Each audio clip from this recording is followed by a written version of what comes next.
Hi, இன்றைக்கி night என்ன சமையல்லாம்? அது ஆஸ் யூஷுவல் சப்பாத்தி பண்ணியிருக்கேங்க.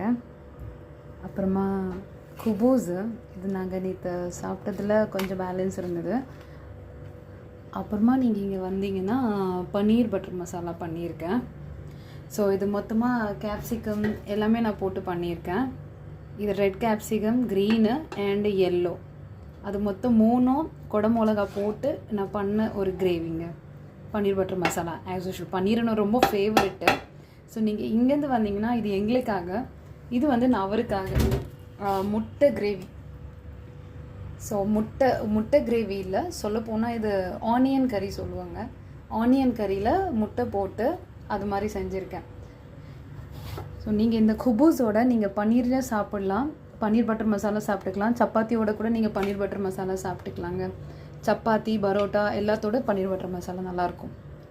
ஸோ இன்றைக்கி இதுதான் என்னோடய சமையல். இன்றைக்கி நைட்டு என்னோடய டின்னருங்க. நீங்களும் வாங்க சாப்பிட்லாம். அது வரைக்கும் குட் நைட்.